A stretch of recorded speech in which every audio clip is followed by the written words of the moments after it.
Hi, welcome to this video where I will walk you through an example resume and give you tips on how to improve your own resume by looking at an actual example.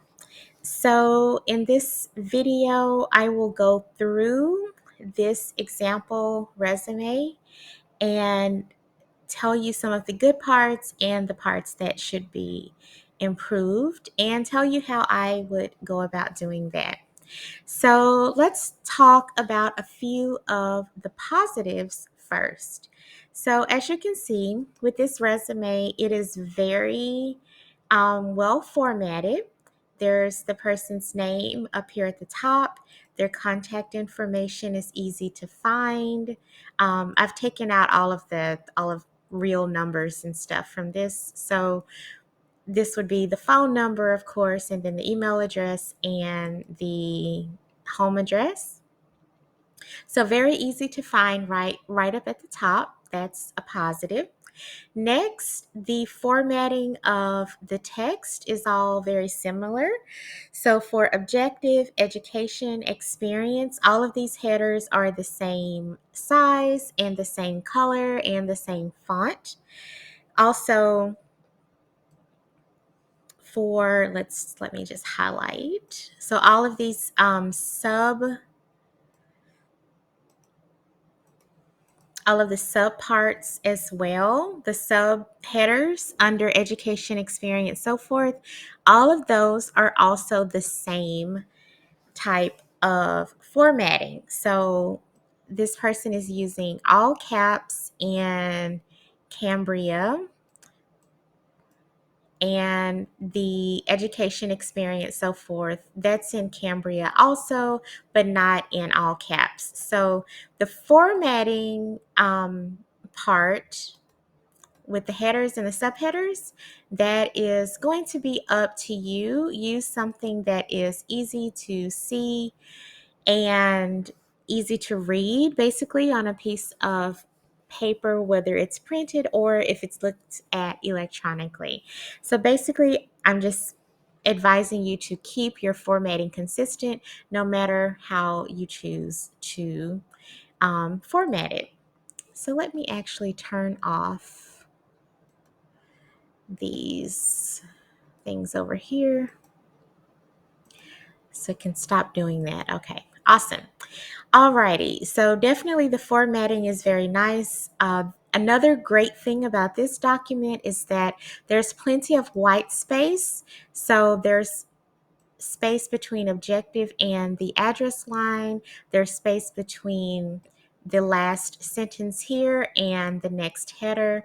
There's space between parts of the document that are related but are not the same. There's also space in between each of the experience experiences, jobs, and so that looks really nice. The document is not overcrowded with too much text, and the person has used lots of white space to make the document easy to read and follow. So that's definitely another great positive. Another positive is the information about the education is really easy to understand and follow. You see that the person has a bachelor's degree that they earned last semester, basically. Well, in May 2021. And we have their major and minor. So when the reader is looking at this, they know exactly what their bachelor's degree is related to. And also, this person has included some of their related coursework. The same is the same can be said about the high school information. I would take this out. We don't need to know this, but the high school information is there. The date is optional if you want to include the date for high school. But we do see that this person received a high school diploma and where they received it from. So that is very good information. Coming down to the experience section, the information is also really helpful to the reader to have the date. So the dates are there. The information is also arranged in reverse chronological order. So starting from the most recent position and working back in time. So that is the way that your resume should be arranged. All right, so those are all of the positives. Let's look at a few of the areas where this person could improve this document. First is the objective area. So I know in the past that a lot of resumes had an objective. The more modern approach to this is actually to have a summary instead. So I would change this to the word summary, and then I would change this content from being focused on what the writer wants to do to information that would support what the employer needs from a new employee. So, for example, let's see, would take all of this out. Let's see, one second. Okay. So I take all of that out and I would leave in the information about having the lab experience. I would include new skills. So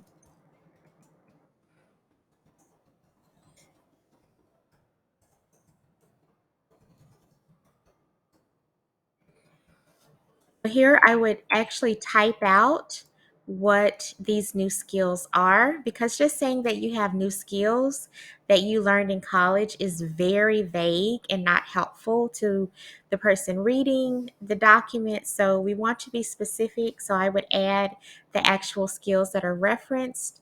And I would also make sure to type or write about those skills using the job ad in mind so that the content is tailored. And again, since we want to focus on the reader's needs, I would also take this out, because in this person is just writing about what they want to do, what they want to achieve, and an employer is not going to be as interested in that. The employer is going to be interested in knowing exactly how you are a good fit for the position. Coming down to this section, so I think the education section on this document looks really good, like I mentioned before. One change I would make is to make sure that there are no unnecessary capital letters. So that's why I changed the capital Q that was here to a lowercase q. So that's one edit. And it is okay to leave your major, the name of your major, with capital letters like this. This is called a title case, where each of the important words have a capital letter. That is fine. But this Q in quantitative did not need to be capitalized. It is, of course, okay to capitalize DNA because that is an acronym. And so that part, the rest of it is actually okay and very useful to the reader. So they know exactly what degree, when, and from where, and the major and the minor. So that would be information that's exactly relevant to the job ad as well, hopefully. For the high school diploma part, so my personal opinion, and I will not count off on your resume if you choose to include your high school diploma, but my personal opinion is to actually not list your high school diploma, especially since everyone watching this will perhaps already have one degree, or you are in the process of getting another degree, or maybe you're in the process of getting a master's degree. So since you have some level of collegiate education, I would focus on the information about college, because you have to have some level of high school completion, whether it's through a diploma or a GED, in order to get into college. So it's kind of not necessary to list your high school diploma. If you've had some college courses, the reader can pretty safely presume that you are either finishing up with high school or you have already finished and you're enrolled in a degree program. So I would suggest that we totally take out all of that information. Certainly, if you were going to leave the high school information, it's not necessary to let the reader know what the current name of it is. It's just extra information. I would just write this as high school diploma, May 2007, Northside High School. They don't really need to know what it was called when you attended. That's just unnecessary information. Moving down to the experience section. So, again, focusing on this really nicely laid out information here. We have the title of their current position, where they're working, and the dates, which are kind of the top pieces of just general information a reader will need. The main change I would make on this resume is to change this paragraph format to bullets. So let's work through that. So just to start changing this, I'm going to just separate the paragraph into bullets. And we'll work with the formatting here in a moment if I can fix it easily. So starting with the first bullet, since this job is one that the person would say that they're still doing, we want to make sure that each of the verbs is in the right tense. So we will say works closely with physicians and other medical personnel to ensure that patients receive quality care in a timely manner, comma, in both a clinical and administrative setting. So that would be okay, edited that way. This bullet seemed to have moved down a little bit too far. So in real life, if you were going to edit this, we would want each of the spaces in between the bullets to be a little closer together. So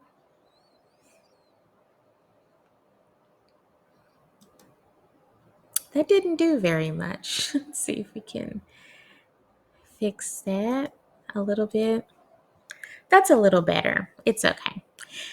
This next bullet does not start with a verb. And you also don't really want to say things like my responsibilities were, my duties include, because the person is reading a resume. It's understood that you're listing what your duties are. So it's redundant and unnecessary and wordy to write my duties include or my responsibilities were or things like that. Just type out what the responsibility was. So to fix this one that says my duties include but are not limited to going over procedures and consents with the patients to ensure their understanding, I would change this to just simply the word reviews. And then you can take out all of this.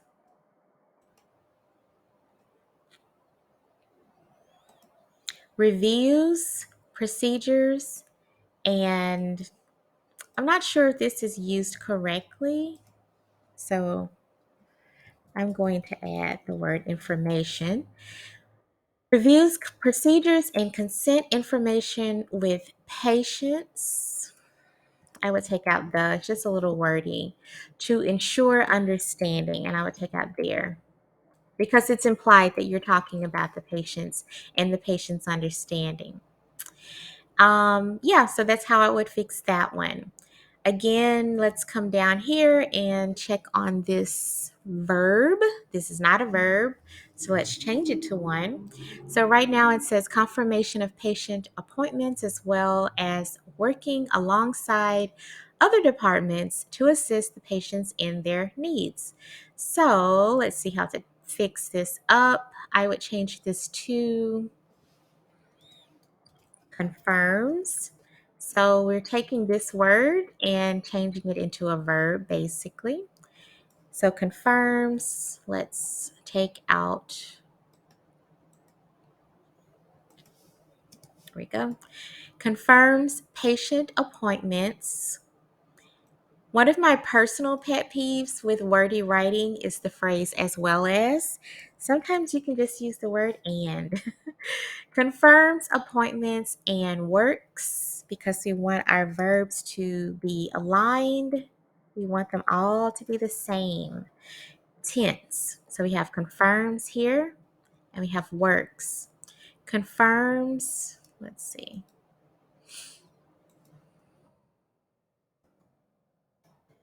We don't want, it's going to bug me. You don't want that. Okay. Confirms patient appointments and works alongside other departments to assist the patients in their needs. So to prevent this from being wordy, we can take out the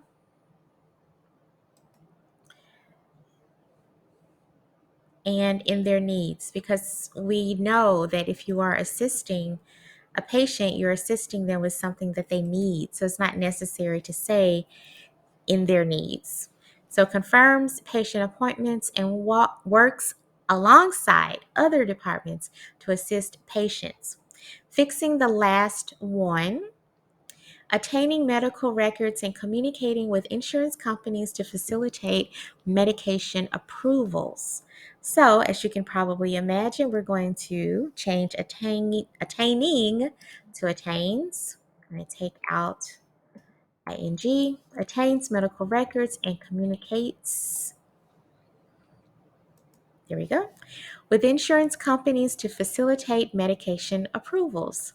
So great. So this would be a really good starting point to change this first job entry to bullets that are easier to read, easier for a person to scan, as opposed to a paragraph format. The other edit I would make would be to add, take this off 1 second. So here I would add some type of quantitative information. So that since this person is applying, would be applying for, I would think, a medical assistant position, they could add some information about how many physicians they've worked with, how many patients they've worked with over the course of their career. What else? If they had any achievements related to writing new procedures or anything like that, they could add that information here up at the top, because it may seem a little bit tedious to figure something out that is related to some type of quantitative skill or accomplishment, but numbers really draw in readers. They like to see something that's really impressive, that they can count basically. So it doesn't have to be very, very difficult to figure out. You can talk about the number of people you've helped, or how many things you've rewritten, or how many pieces of code you've written, or just something like that. I don't know the answer to exactly what your situation will be, but try to always add something that will be impressive in the form of some type of quantitative information. So the only other thing that I would change about this document is just the very typical, at the end, we just say,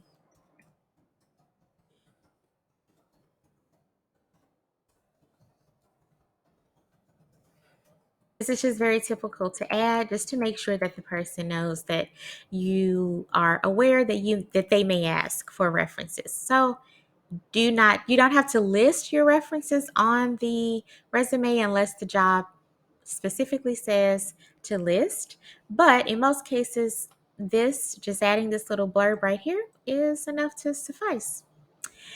Okay, so I hope that this was helpful. As a recap, great things that this person did with their resume: formatting, use of white space, and complete information.